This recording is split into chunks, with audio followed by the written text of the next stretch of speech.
Rest में -5 है ना? क्या बोल रही मैं? मैम 10 रेस्ट में -5 लिखा हुआ ना? हाँ 10 रेस्ट में -5। बनाओ इक्वेशन। बोल कैसे बनेगी?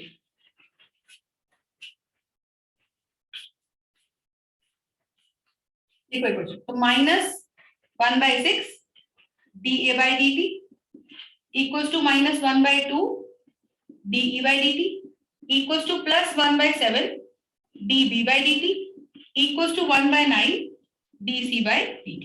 ये चारों वैल्यूज हमारे लिए बराबर है फॉर दिस पर्टिकुलर रिएक्शन। ठीक है, करेक्ट है। और इसको पूरे को बताओ, इस पूरे को रेट ऑफ रिएक्शन बोलते हो या इस पूरे को बोलते हो? इस पूरे को रेट ऑफ रिएक्शन बोलते हो, समझ गए?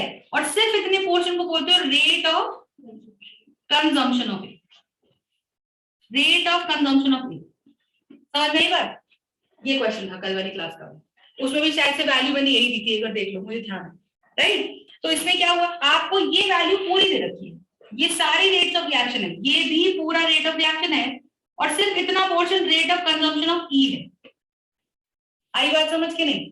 ये पूरा रेट ऑफ रिएक्शन है और सिर्फ इतना portion rate of consumption of production of B है, और ये पूरा रेट ऑफ रिएक्शन है और सिर्फ इतना portion rate of production of C है। समझ रहे हो डिफरेंस? तो आपसे पूछ रहा है रेट ऑफ रिएक्शन, तो अलग अलग लिखूं कि भाई -1/6 dA/dt ये भी R है, -1/2 dE/dt ये भी R है, 1/7 dB/dt ये भी R है, और 1/9 dC/dt ये भी R है। सब R है, पूरा पूरा ये गोला R है। और R का वैल्यू आप लोगों को सबको पता है, दे रखा है rate of reaction which is 2.3 into 10⁻⁻5। यहाँ पे भी दे रखा है 2.3 इंटू 10⁻⁻5, यहाँ पे भी दे रखा है 2.3 इंटू 10⁻⁻5, और यहाँ पे भी दे रखा है 2.3 इंटू 10⁻⁻5। तो बस अब आपसे क्या पूछ रहा है, rates of consumption of A and E पूछ रहा है, तो आपको सिर्फ इतना पोर्शन निकालना है, विच मींस ये 6 यहाँ जाके मल्टीप्लाई हो जाएगा और बस ये माइनस इधर चला जाएगा। तो this is going to be answer. आगे बात समझ? फिर इसी तरह से ये 2 इधर चला जाएगा और ये माइनस साइन इधर आ जाएगा। ठीक है, तो ये आपका क्या आ गया, रेट ऑफ कंजम्पशन ऑफ ई आ गया। सिमिलरली आपका 7 कहां चला जाएगा, इंटू 7 चला जाएगा, इंटू 7 चला जाएगा, तो ये rate of production of B आ गया, और ये 9 इंटू चला जाएगा, तो ये आपका production of rate of production of C आ गया। सिंपल से क्वेश्चन थे। बस आपको सवाल को पढ़ के ये समझना है कि आपको रेट ऑफ कंजम्पशन दे रखा है या रेट ऑफ प्रोडक्शन दे रखा है या रेट ऑफ रिएक्शन दे रखा है। सवाल को ध्यान से समझ पा रहे हो मैं क्या बोल रही हूँ? राइट, लिख लो इस सवाल को, इसको सवाल को लिख लो। That's how the question will be asked. इसी टाइप के क्वेश्चंस आपसे करवाने को आएंगे भी।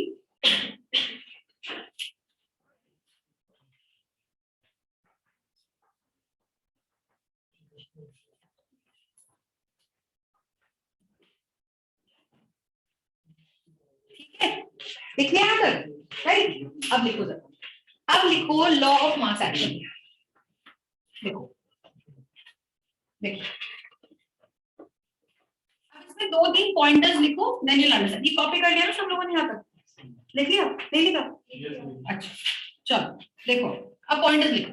देखो, the rate of a particular reaction, right it down, the rate of a particular reaction depends upon नहीं, स्टेटमेंट है, लिखो, the rate of a particular reaction depends upon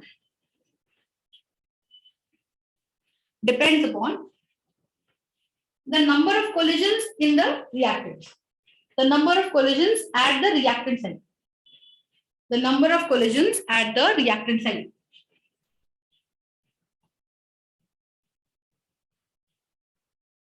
the number of collisions at the reactant site। ठीक है, this is going to be your first statement। कि देखो, अब सीधी बात है, मान लो मैंने बोला कि भाई there is a particular beaker जिसमें मैंने H2 और O2 डाला, या मैंने कोई 2 ऐसे रिएक्टेंट्स डाले A और B, and I am expecting कि वो जुड़ के कोई प्रोडक्ट AB बना। अब हो क्या रहा है, आप समझो, आप लोगों ने सबने ऑर्गेनिक केमिस्ट्री पढ़ी है, तो सबको ये चीज पता है कि मान लीजिए अगर इस तरह से कोई कार्बोकैटायन है, C डबल बॉन्ड O है, और ये है और ये है, समझ रहे हो? यहाँ कोई X एलिमेंट लग रहा है, कोई Y लग रहा है, और कोई न्यूक्लियोफाइल को इस पे अटैक करना है, तो न्यूक्लियोफाइल इस पे एक्चुअली टॉप से अटैक करेगा या बॉटम से अटैक करेगा या बैक साइड से अटैक करेगा। 3 पॉसिबिलिटी से ये न्यूक्लियोफाइल इस पे अटैक कर सकता है, क्योंकि इसका अगर आप स्ट्रक्चर देखो तो what is this kind of structure, ये स्ट्रक्चर कुछ इस तरह से, एक प्लेन में है ये, सीधा डबल बॉन्ड O, एक पीछे X एक पीछे Y। तो इस कार्बन पे अगर मुझे अटैक करवाना है किसी न्यूक्लियोफाइल का, तो वो न्यूक्लियोफाइल या तो ऊपर से आएगा या वो न्यूक्लियोफाइल नीचे से आएगा या वो न्यूक्लियोफाइल बैक साइड से आएगा, और बैक साइड से आने की चांसेस बहुत कम है। आगे बात समझ। अब मैं ये कह रही हूँ कि यार न्यूक्लियोफाइल जो इस पे ऊपर से अटैक कर रहा है या जो नीचे से अटैक कर रहा है या यहीं से अटैक कर रहा है, मैं बस ये चाहती हूँ कि रिएक्शन हो जाए, मुझे और कुछ नहीं चाहिए। तो रिएक्शन होने का मतलब क्या है कि भाई कोलिजन होना पड़ेगा, क्योंकि अगर ये बॉन्ड अपना ऐसे डबल बॉन्ड है, ये सिग्मा बॉन्ड है, ये पाई बॉन्ड है, और पाई बॉन्ड खुल गया, तो पाई बॉन्ड खुल गया तो ये नेगेटिव इधर आ जाएगा और यहाँ पे कैसा चार्ज आ जाएगा, पॉजिटिव। तो पाई बॉन्ड खुल के भी क्या करेगा अगर बैक साइड से अटैक ही नहीं होगा। तो अटैक होना, कोलिजन होना is very very important for the reaction to take place. First of all ये चीज है। अब आप ये चीज समझो कि अगर मेरे पास ये C डबल बॉन्ड O है, पीछे X और Y है, एक न्यूक्लियोफाइल आ रहा है, अब वो न्यूक्लियोफाइल आगे से कहीं अटैक करने पहुंच गया या इधर से कहीं आ गया, तो वो आके टकराएगा तो सही, पर वो टकराने से बॉन्ड नहीं बनेगा। क्यों? क्योंकि वो बॉन्ड जो टकराना हुआ, जो कोलिजन हुआ, वो प्रॉपर ओरिएंटेशन में नहीं हुआ। प्रॉपर ओरिएंटेशन मतलब ओरिएंटेशन प्रॉपर क्या होती कि भाई ऊपर खाली जगह थी, ऊपर से आके फुल फ्लेजेड अटैक मारता। यहाँ से आ रहा है, जगह ही नहीं मिल रही उसको अटैक करने की, यहाँ से आ रहा है, उसे जगह ही नहीं मिल रही अटैक करने की। तो इसलिए अगर टॉप अटैक होता या बॉटम अटैक होता या बैक साइड से अटैक होता थोड़ा बहुत, तो बैक साइड से अटैक भी ऐसा होगा कि न्यूक्लियोफाइल आएगा, टकराएगा और चला जाएगा। क्यों? क्योंकि ये दोनों इतने बड़े बड़े एटम होंगे कभी कभी कि ये इसकी एंट्री को यहाँ ब्लॉक कर देंगे। तो एज ए रिजल्ट कोलिजन तो होगा, कोलिजन तो होगा, बट कोलिजन होने के साथ साथ बॉन्ड नहीं बनेगा। क्यों नहीं बनेगा? क्योंकि वो कोलिजन इफेक्टिव नहीं रहा। समझ रहे हो? तो first of all for a reaction to make product the collision has to be effective. This is very important. ठीक है, कोलिजन आपका इफेक्टिव होना चाहिए। और वो कब होगा? जब जहां से रिक्वायर्ड अटैक है उसी डायरेक्शन से अटैक अगर होगा तो वो एक रिक्वायर्ड अटैक होगा, and that's when you will say कि हाँ भाई ये कोलिजन इफेक्टिव है और ये कोलिजन से रिएक्टेंट और प्रोडक्ट जुड़कर दो रिएक्टेंट्स जुड़कर प्रोडक्ट बना सकते हैं। समझ पा रहे हो मैं क्या बोल रही हूँ? तो for a particular reaction to be effective there has to be a effective collision. दूसरी बात, अगर हम चाहते हैं कि रिएक्शन की स्पीड फास्ट हो, तो रिएक्शन की स्पीड फास्ट कब होगी? भाई देखो, 1 सेकंड में हम 10 कोलिजन्स करवा रहे हैं, समझ लो, और वही 1 सेकंड के अंदर हम 50 कोलिजन्स करा रहे हैं। और तुम ये मान लो कि for example all the collisions are effective, तो 1 सेकंड में हम 10 कोलिजन्स करा रहे हैं और वही 1 सेकंड में हम 50 कोलिजन्स करा रहे हैं और इफेक्टिव कोलिजन्स करा रहे हैं। इसका मतलब 1 सेकंड में 10 कोलिजन से प्रोडक्ट बन रहा है तो 10 प्रोडक्ट बन रहे हैं। वही 1 सेकंड में जब 50 कोलिजन्स हो रहे हैं तो 50 सेकंड में 50 कोलिजन्स हुए तो 50 प्रोडक्ट बन गए। तो किस रिएक्शन में रिएक्टेंट जल्दी जल्दी घट रहा है? 50 वाले में, क्योंकि वहां 50 बार कोलिजन्स हो रहे हैं तो 50 प्रोडक्ट भी बन गए। I hope you are understanding. तो मेरा कहने का मतलब ये है कि नंबर ऑफ कोलिजन्स भी मैटर करते हैं, लेकिन कई बार ऐसे होता है कि कोलिजन तो हो रहा है पर प्रोडक्ट फिर भी नहीं बन रहा। क्यों नहीं बन रहा? क्योंकि number of collisions are high, correct, but even after that the collisions are not effective. क्यों? क्योंकि टकराना तो हो रहा है पर अलग डायरेक्शन से हो रहा है। तो यहाँ दोनों बातें इंपॉर्टेंट है, एक नंबर ऑफ कोलिजन्स एंड दूसरा इफेक्टिव कोलिजन, प्रॉपर ओरिएंटेशन। कि अगर हम बोलते हैं जी SN1 रिएक्शन होता है तो आपने सबने उसमें पढ़ा है कि टॉप एंड बॉटम अटैक होता है, पढ़ा है? टॉप एंड बॉटम अटैक होता है। आपने पढ़ा है कि SN2 रिएक्शन होता है तो उसमें बैक अटैक होता है, ये सबने पढ़ा होगा अगर याद है तो। तो बैक अटैक में क्या पढ़ते हो कि CH3 है जैसे, तो अगर कोई OH नेगेटिव न्यूक्लियोफाइल आएगा तो वो बैक अटैक करेगा तो ये जाएगा, पढ़ा है? अगर बैक अटैक के अलावा ये कहीं से भी आके इस मॉलिक्यूल से टकरा जाता है तो टकरा तो लेगा पर Cl को हटा नहीं पाएगा। तो दैट मीन्स एक पर्टिकुलर डायरेक्शन में कोलिजन का होना रिएक्शन को आगे लेके जाता है। तो एक प्रॉपर ओरिएंटेशन होनी चाहिए। ठीक है, तो लिखो इस बात को, लिखो ये बात लिखवा दी मैंने, number of collision more reaction ज्यादा है। लिखो जरा, देखो more the number of collisions, write it down, more the number of collisions, more the number of collisions, more is the rate of reaction. ठीक है, more the number of collisions, more is the rate of reaction.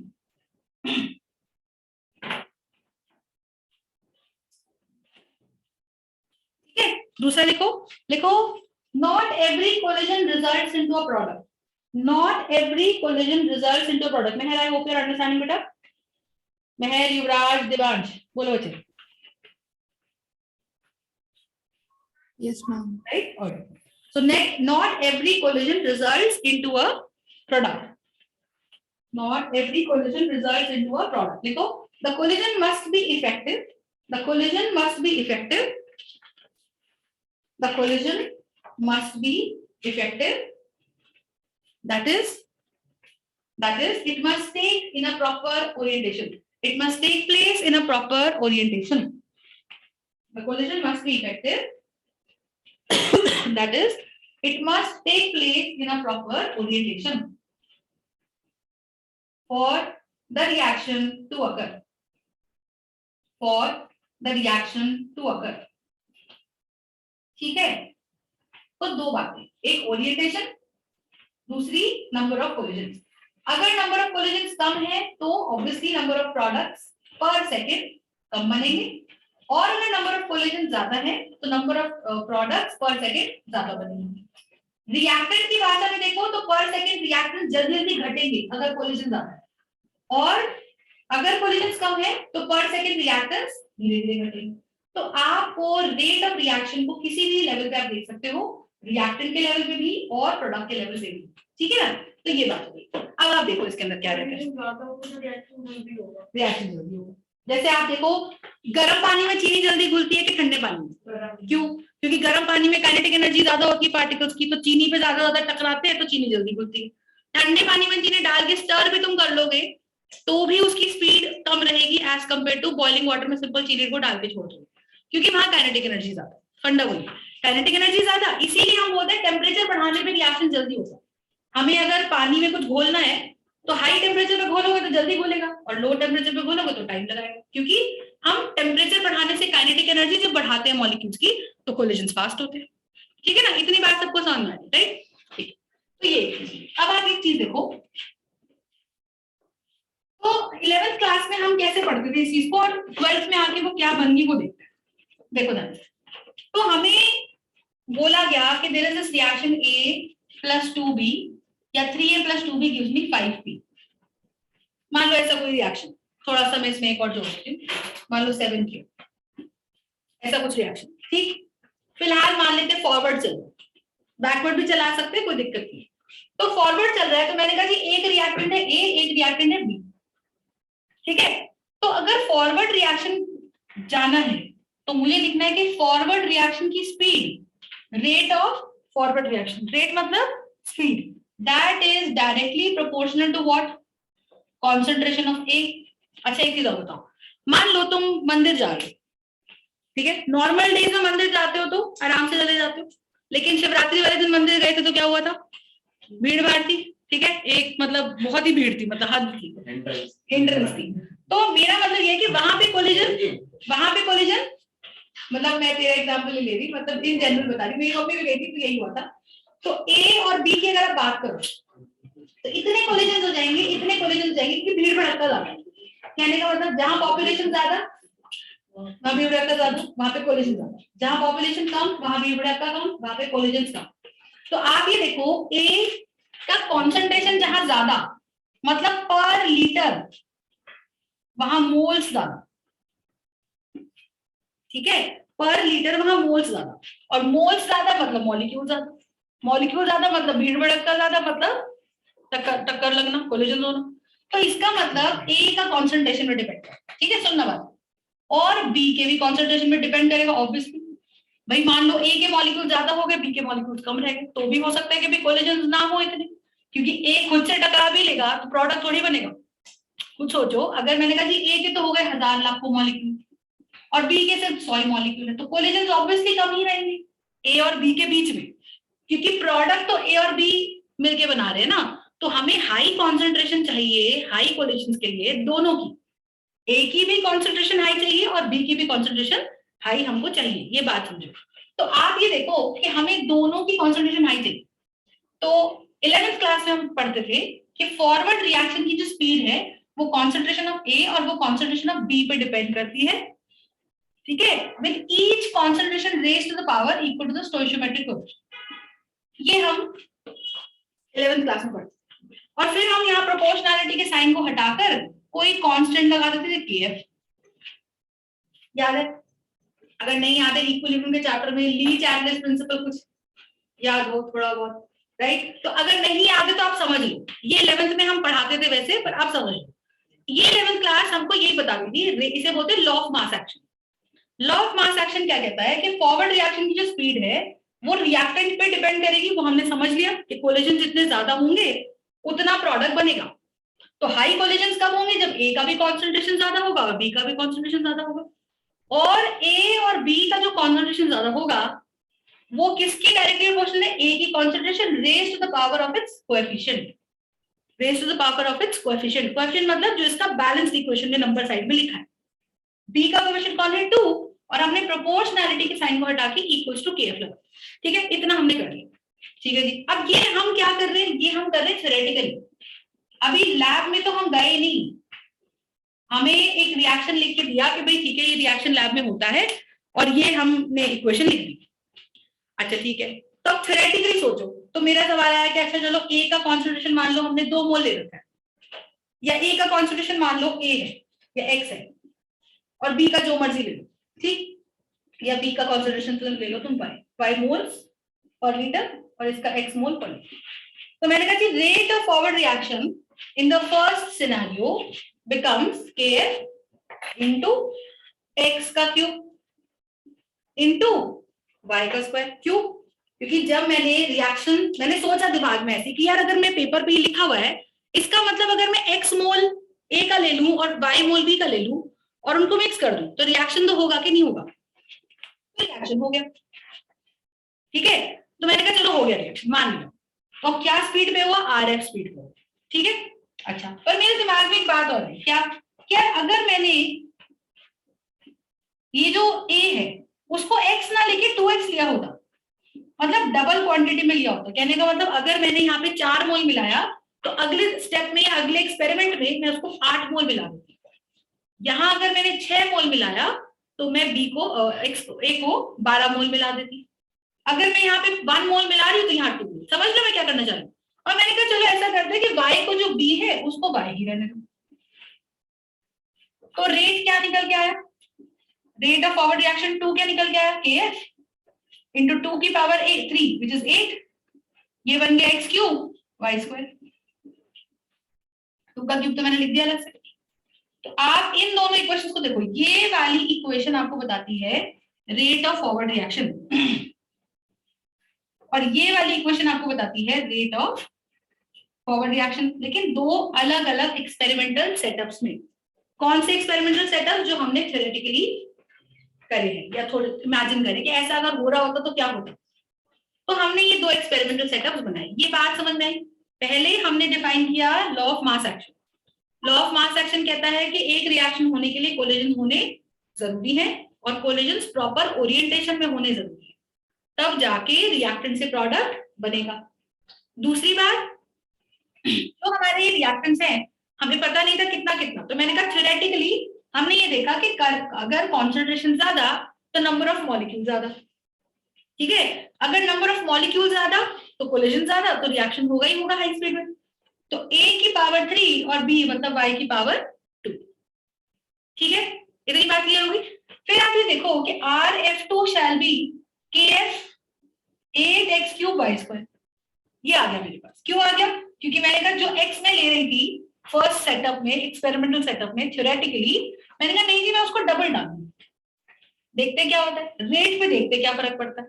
क्योंकि हमने अभी पढ़ा कि जितनी concentration एक ही बढ़ा दोगे उतने मॉलिक्यूल्स बढ़ेंगे, उतनी टक्कर होगी, उतनी कोलिजन होगी, तो ऑब्वियसली स्पीड बढ़ेगी।